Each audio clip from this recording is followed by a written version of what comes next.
Bien, nos metemos con la ciudad de Buenos Aires. Está con nosotros Alejandro Fargosi, que es candidato de La Libertad Avanza a diputado nacional. ¿Cómo va? ¿Qué tal? ¿Cómo le va? Bien, bueno, estábamos poniendo un poco en contexto cómo se fue desarrollando la campaña y en los lugares donde puede llegar a ganar el gobierno, los lugares que más les cuesta. ¿Cómo está haciendo la campaña en la ciudad de Buenos Aires, sobre todo con el debut de la boleta única y en la que uno ve, por un lado, que hay que poner dos cruces, porque hay senadores y diputados, y donde uno ve también que, por ejemplo, en el caso del PRO trata también de hacer, va con La Libertad Avanza, pero trata de hacer su propia campaña de sus propios candidatos en paralelo. ¿Qué puede pasar? ¿Puede pasar que haya más votos para uno, menos votos para otro dentro de una misma categoría? ¿No? No lo sabemos porque es la primera vez y esto, creo que hay que decirlo, es un mérito del gobierno de Milei. Se logró terminar con ese tema de las boletas múltiples, que era una montaña de plata.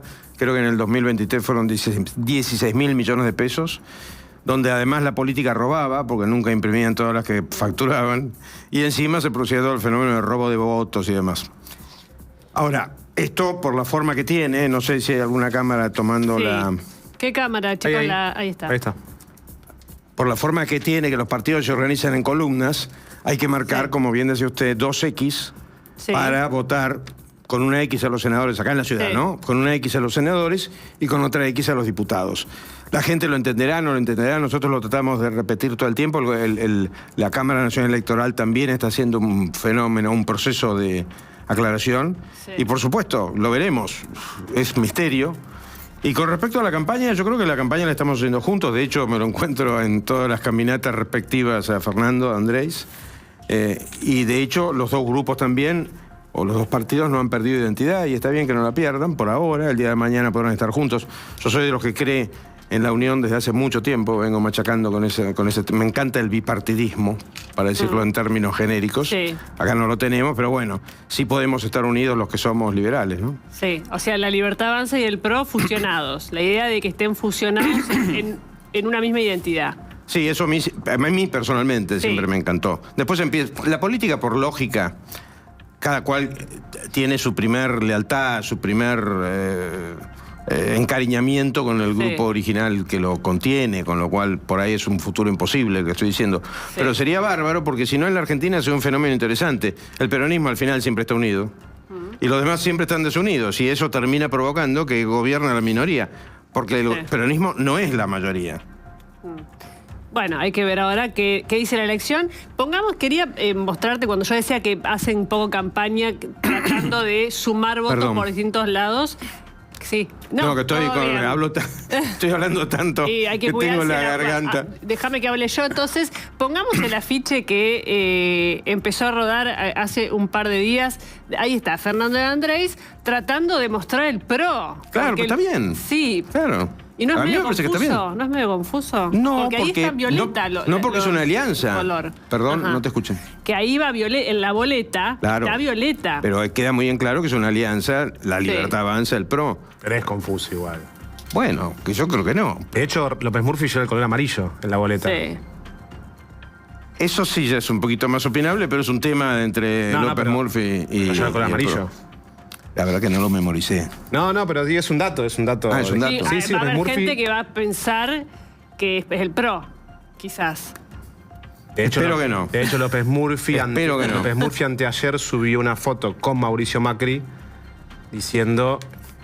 puso así, el gato vota al bulldog. Una foto del 2023. No, 21, peor todavía. No, pero digo... Yo también tengo fotos con Macri de anteriores y no las subo. Pero más allá de la foto, digo, hay una confusión y algunos incluso especulan, esto corre por mi cuenta, de que hay un sector del PRO que está muy interesado en la candidatura de López Murphy. Honestamente, no es la información que tengo. La verdad que no es la información que tengo. Lo único que sé es que mi foto con Macri, porque yo vengo del PRO, no la uso para una campaña de algunos años después, ¿no? Y por ahí tendrías que usarla. No, Hay que ser decente con lo de Bueno, Macri es parte de la coalición. Es parte, o de la alianza. Pero eso es de hace años. Sí, pero te hubiera gustado, falta una semana, no sé si va a estar, la presencia de Mauricio no va a estar en la campaña, ¿no era necesaria? Vos sabés que yo tengo una actitud tanto con Mauricio como con Milei, y es que tengo un enorme respeto por los que ganaron la presidencia. No se me ocurre darles clases de política, en serio. No estoy olvidando la respuesta. No les doy clase de política. Está bien. Suma. Pero es que está sumando, de hecho está sumando a través de las redes, que es una de las nuevas formas de comunicación política. Sí. Y hay que ver de acá al próximo domingo qué más hace. Puso una hoja de ruta, ¿no? Macri en el tuit de ayer, como que marcó, estamos dispuestos a acompañar, a construir una nueva mayoría en el Congreso, pero sí está el PRO adentro, si están los gobernadores y si arrancamos por el presupuesto. Sí, yo en lugar del pero le pondría un y así estaremos, el PRO adentro, los gobernadores, porque todos tenemos vocación de diálogo, la realidad es que la tenemos todos. Empezando por mí, claro, que la he tenido siempre. Hoy en día tiene una ventaja el análisis político que por ahí es un poco complicado, y es que a través de los tweets uno puede analizar a la gente que tuitea, como yo. Me vengo machacando con esta alianza, identidad y vocación de sumar desde hace años de años. Sí. Ahora, Alejandro, le quería leer porque ayer hubo un tuit, ayer anoche, de Damián Arabia, que es diputado del PRO y de esta nueva alianza con la Libertad Avanza, que habla de las encuestas, una elección dificilísima, necesitamos que todos vayan a votar, dice Arabia, y dice que nadie tire su voto a opciones que dividen y sacan el 2%, con esto de esta estrategia del gobierno de polarizar al máximo la estrategia de cambiar. Digo, ese que nadie tire su voto, ¿no es un poco despectivo, con otras opciones? Yo creo que lejos de... Bueno, primero, soy amigo de él, de hecho estuve con él antes de ayer y hablamos siempre de estos temas, de la poca confiabilidad, porque probablemente sea inevitable esa falta de confiabilidad que tienen las encuestas, por lo relativo que es todo esto. Sí, claro. Pero hay un punto clave, y se lo entiende lo que quiere decir Damián, que no es para nada despreciativo, creo, analizando las últimas elecciones del 2003.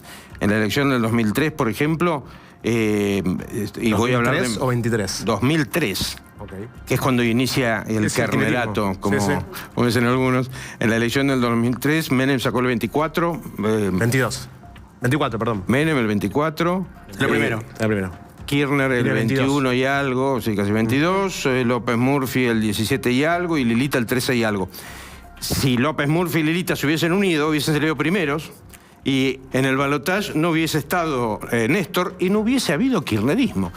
Esto de dividir, vuelvo a la idea original que yo les decía, a mí el tema de las divisiones, esto de votar tan dividido, a los únicos que beneficia son a los peronistas.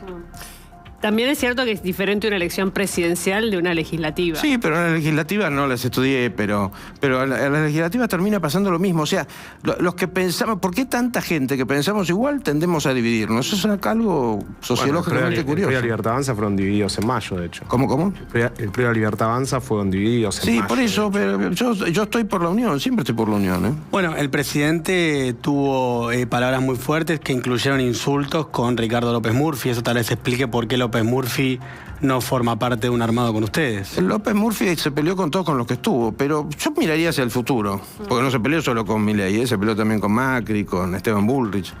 Pero yo miraría hacia el futuro, y el futuro es bueno en la medida, aparte de lo económico, ¿no?, que me parece magnífica la situación actual.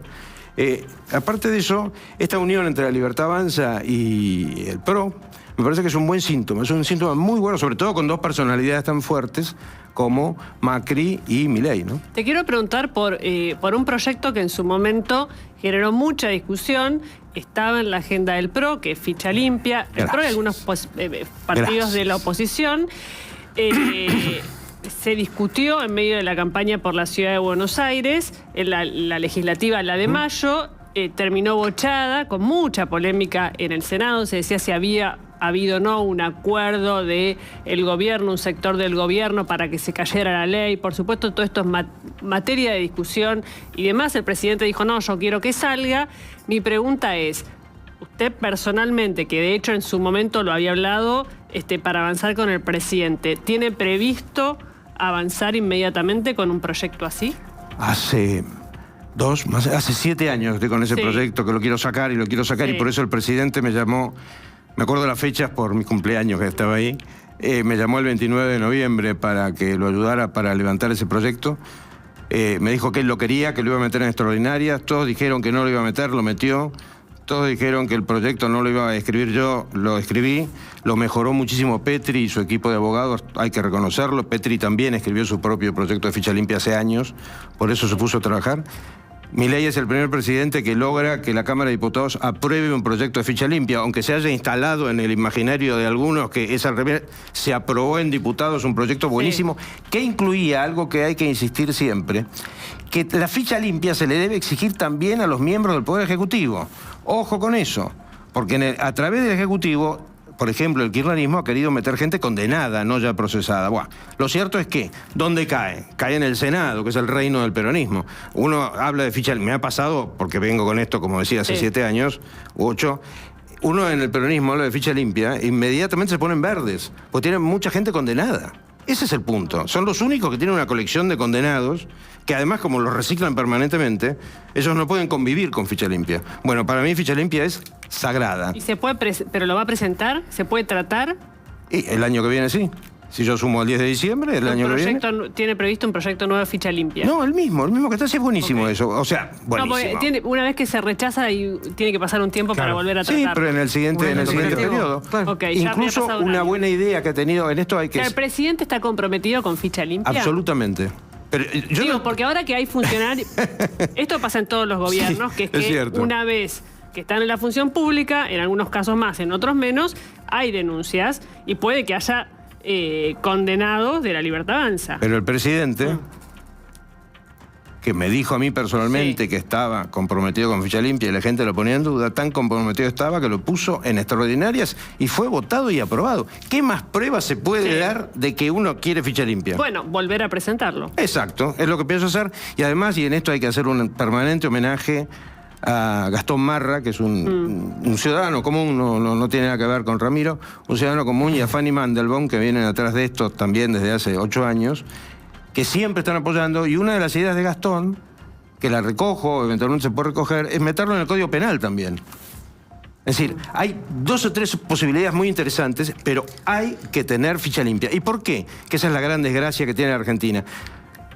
En teoría no debiera ser necesario decirle a los partidos que no pueden presentar como candidatos a gente condenada.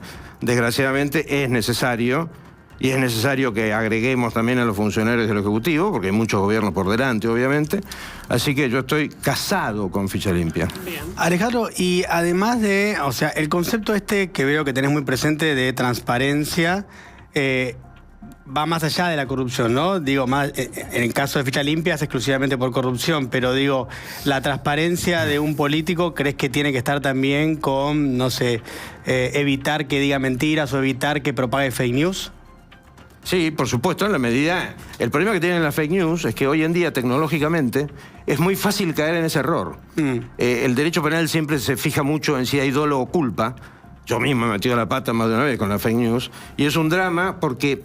Si me dejan meterme, es mi tema, el tema de las comunicaciones profesional. El problema de las comunicaciones modernas es que nos quita, con la inteligencia artificial, lo que era el último respaldo, el último resguardo de la verdad, que era la visión. Ver para creer, la famosa frase de ver para creer. Hoy en día uno no puede creer ni lo que ve. Con lo cual, con la rapidez con la que se mueve el movimiento, las redes, hay muchas veces que hay fotos que uno entra, como se dice en la calle, como un caballo.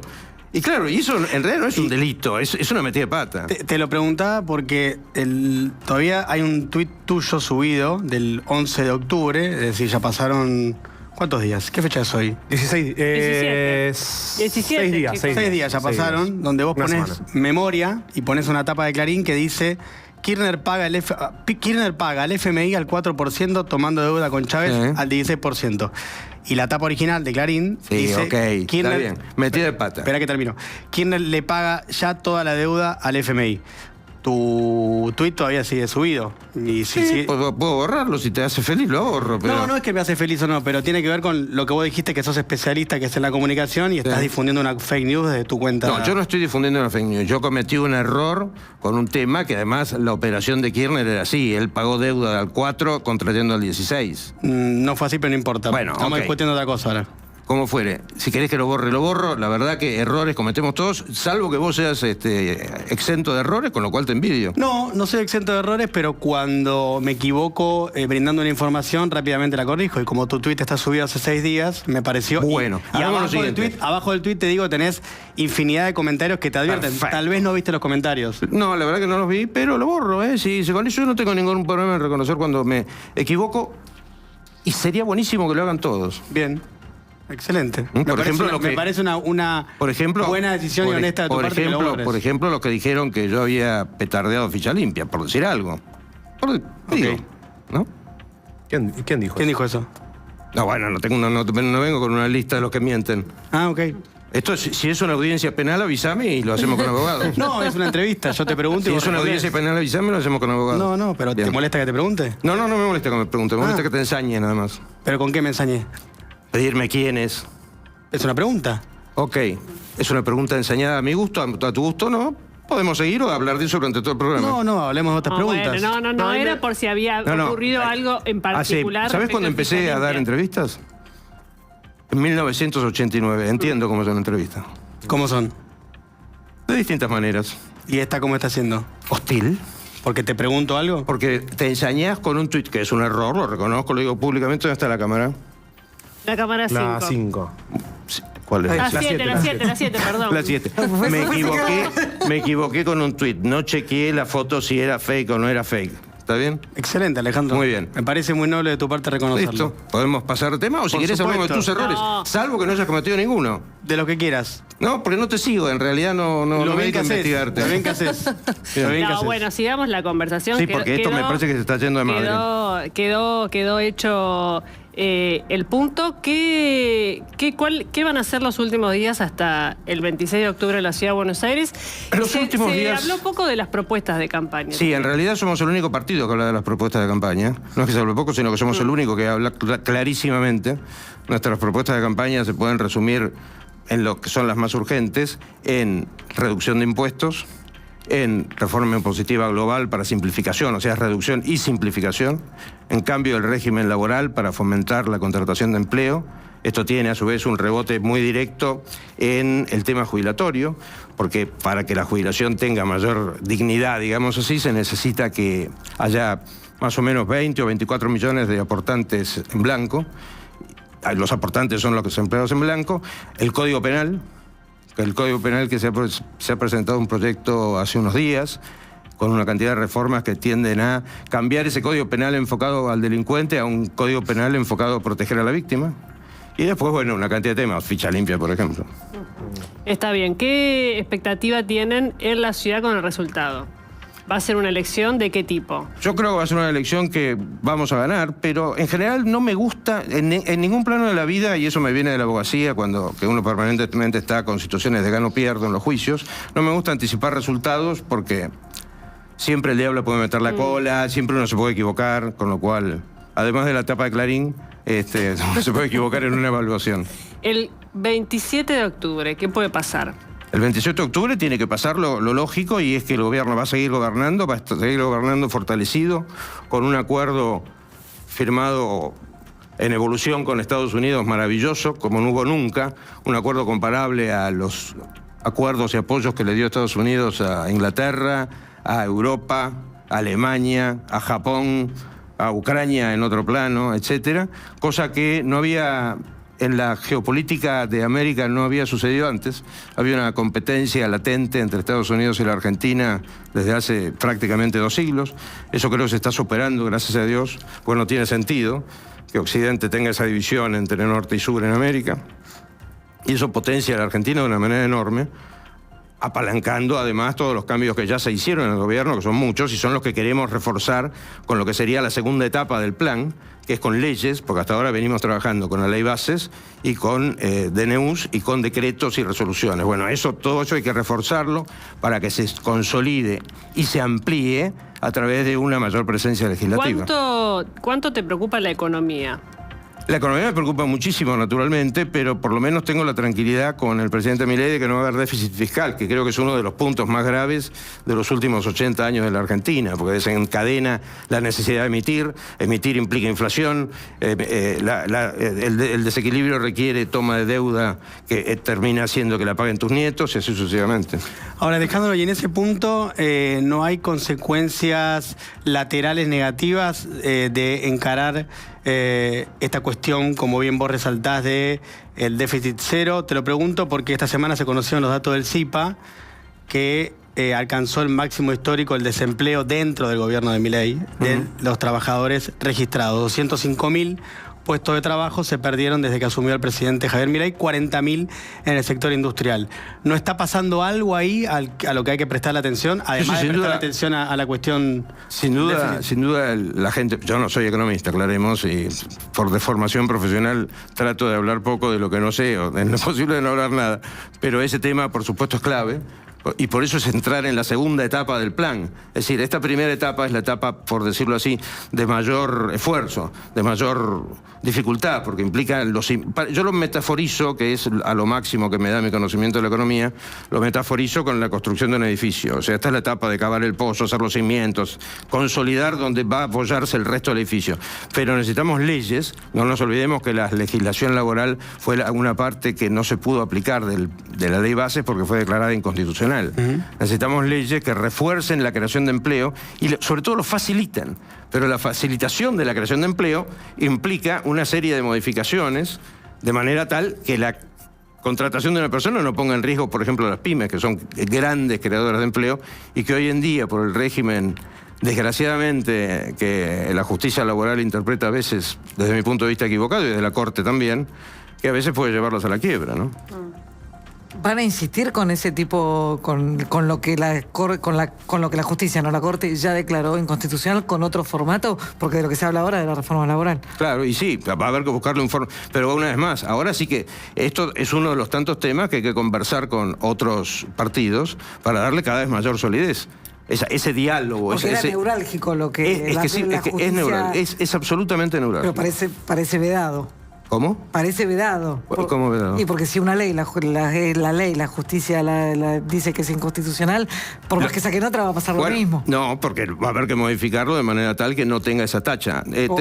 La Argentina tiene desde ese punto de vista un problema que tiene que superar, que es el de la justicia laboral. Justicia que, dicho sea paso, no existe en todos los lugares del mundo, pero lo tenemos que superar, porque si no, gobiernan los jueces laborales. Esto es una locura.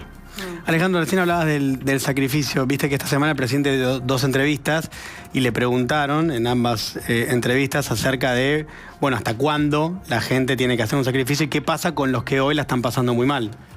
Yo en general trato de no usar la palabra sacrificio, la palabra esfuerzo, pero bueno, no nos quedemos en una diferencia terminológica.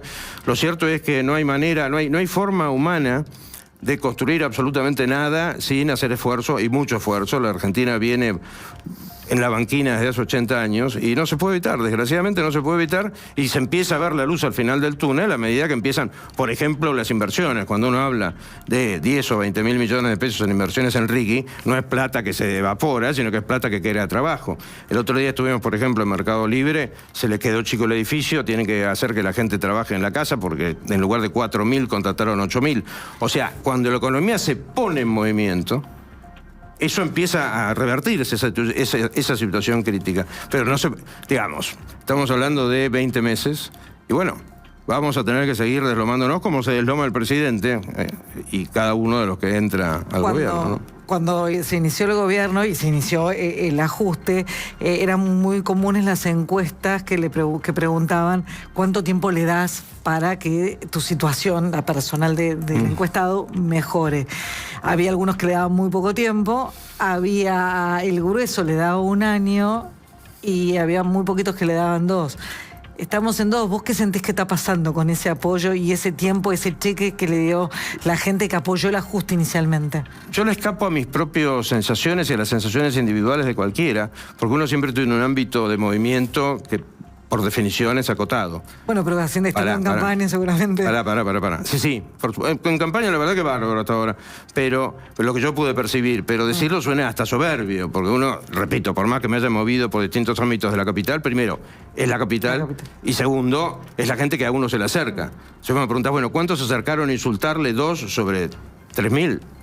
El porcentaje va bien, pero sería una comparación ficticia. El primer índice lo vamos a tener ahora en estas elecciones. Ahora, en la medida en que uno cree que un país se puede solucionar 100 años u 80 años en 1 o 2 años, hay un problema grave, hay que tratar de explicarse mejor, porque el problema no es de la gente, sino de que uno por ahí no se ha explicado lo suficientemente bien. Señores, el esfuerzo lo tenemos que seguir haciendo.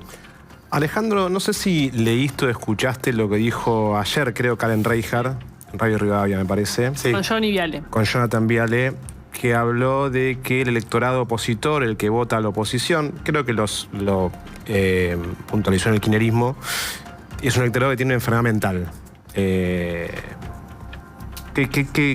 ¿Cuál es tu opinión? Yo, pues, trato no. Yo no hablo de los demás, ni de los opositores, ni de los propios, porque no es mi función.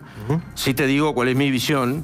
Y es que el problema cuando uno se dedica a la política no se lo puede atribuir al electorado. El problema es que uno en todo caso se explicó mal. O se podría haber explicado mejor, o no lo hizo con suficiente tiempo, o lo que fuere, pero... No coincidís. No coincidís. Pero es que mi función no es ni coincidir ni discrepar con Karen. No me lleves a discutir con Karen, a que ni siquiera... Porque es cuanto menos desafortunado, desagradable. Pero decíselo a ella, no me lo digas. Sí, lo hemos invitado, de hecho, acá. Por eso, no me lo digas a mí. Vos no pensás que tienen... No pensás eso, digo. Claro, ¿qué te gusta, no te gusta? ¿Qué te parece esa declaración? No, lo último que me van a sacar es que empiezo a opinar. Yo soy candidato y eso es una opinión sobre otro candidato. No. Es como si yo les preguntara a ustedes qué opinan, no sé, de Fantino o lo que fuera. Tenemos opinión también, de Fantino y de todo el mundo. Le mandamos un beso. Hagamos a la inversa. Yo los entrevisto y ustedes me cuentan las opiniones del resto del mercado. Ningún problema. Gracias, Alejandro, por haber estado hoy acá. Bien, últimos días de la campaña. Están pasando todos los candidatos, creo. Sí. Nos queda